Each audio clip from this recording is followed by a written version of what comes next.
Hi guys, my especially to you, my fellow Africans.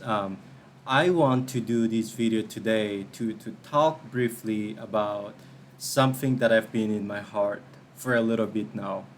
And this is mainly based on my personal observations about where our continent currently is and where the rest of the world, or at least where I currently live, United States and the Western countries, China and Southeast Asian economies are moving.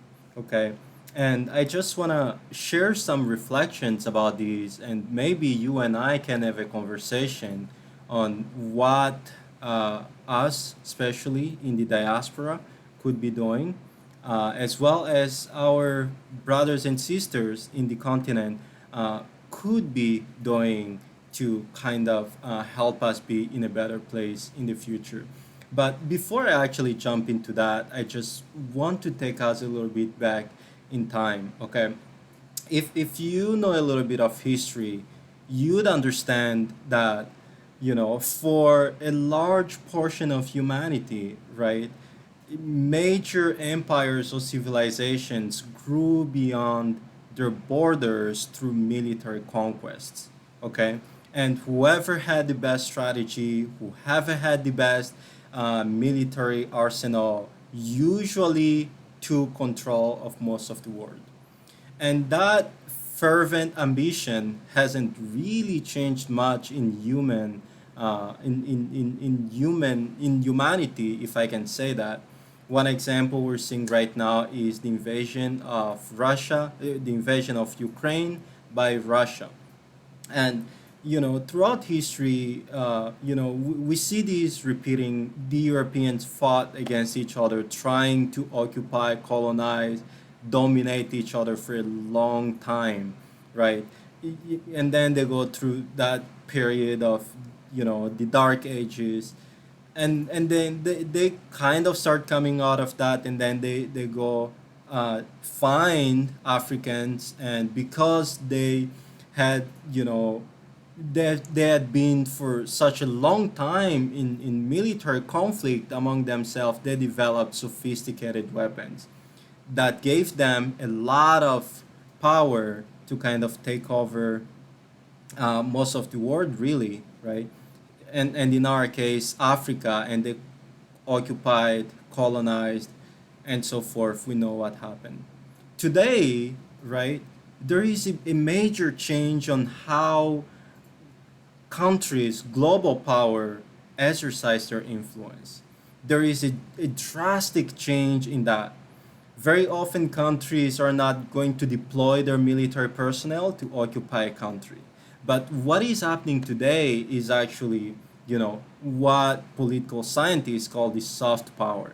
Countries use their influence, their economic size, their, still military power, but not deploying it anywhere.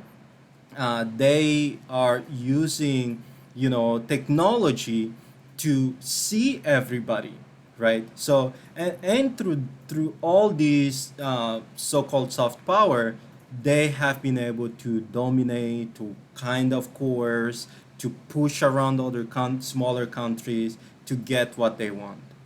And that's a really dangerous position that especially us African countries are put in, right? So, in the last 30, 40 years, a lot of African countries kind of built that coalition to kind of have one voice in the African Union to kind of start to make some room with their demand and not align with anybody necessarily.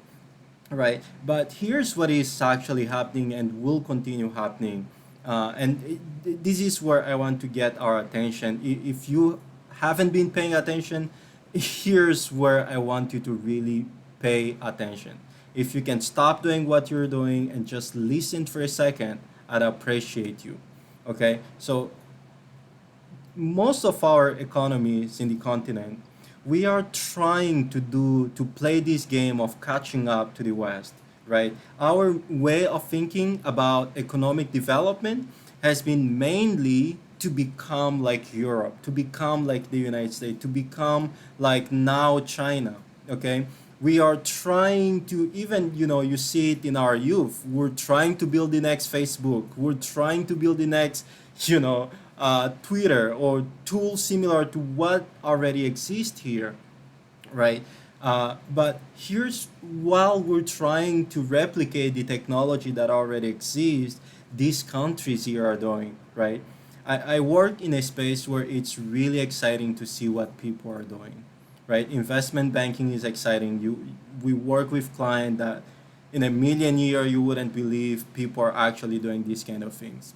And one of the project that came across was a company in Virginia building, a floating, just the type of transportation that you see in the, sci-fi movie, right? And in 50 years probably will be like, maybe, right, like the United States or Europe. But in 50 years they're not gonna be what they are today. Okay, in 50 years their technology here is going to be so far advanced, and it's very unlikely they will share it with the rest of the world, because that's where the US supremacy is going to continue to exist. And you know what's going to happen, right? When the, right now we're seeing this through satellite, the US intelligence and other intelligence organizations around the world can surveil anybody, right?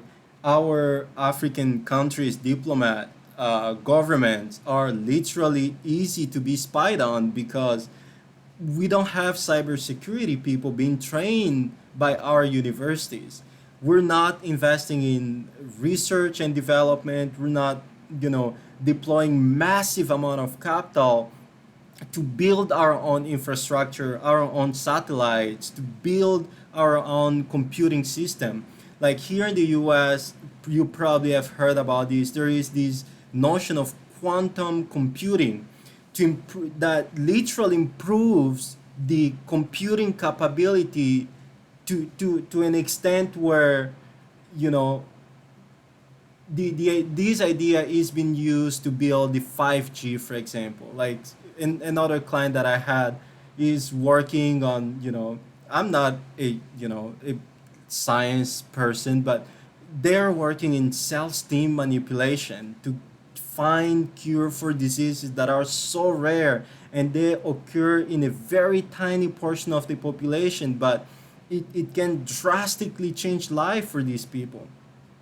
But our universities barely have, in the continent, research facilities to do these kind of things.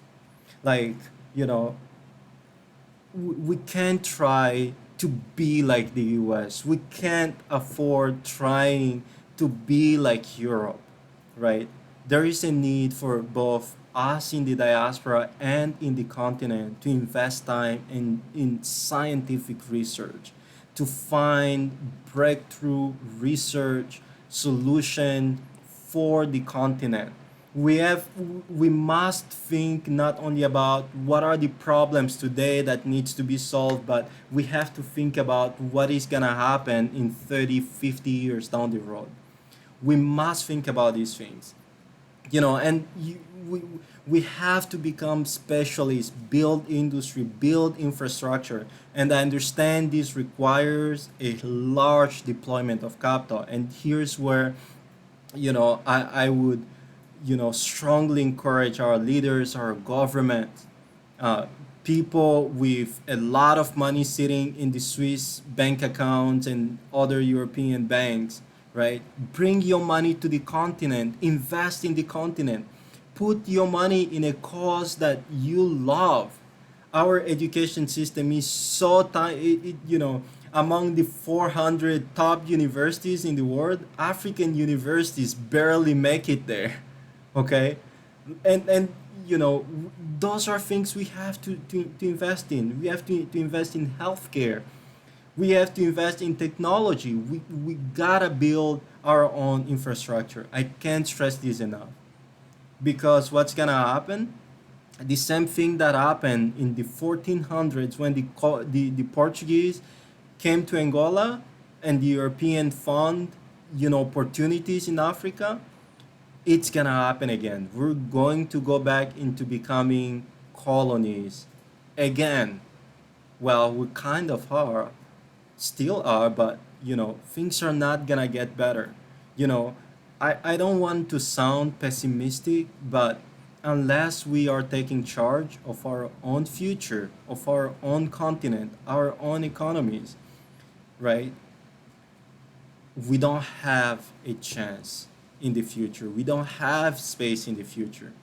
So, my fellow brothers and sisters across the continent in the diaspora, right? My message to you is really become good. Become good. Become so good that your intellect, your expertise is going to make a difference to the continent. Okay? Like, we are contributing so much to these beautiful countries and continent that have received us, and I love the US. I love being here. This has become a home for me, but at the same time there is 1.2 billion people whose future is not being defined or decided by themselves, and that should matter, and that should be a reason for us not to get sleep and try to figure out ways we can involve them into the conversation and create solution that improves and lifts everybody living standard. So thank you for spending a little bit of time with me. If you haven't subscribed to my YouTube channel, please subscribe. I try to post as much as possible, but it's sometimes pretty tough, very busy. But thank you again for your time, and God bless you. Continue your day.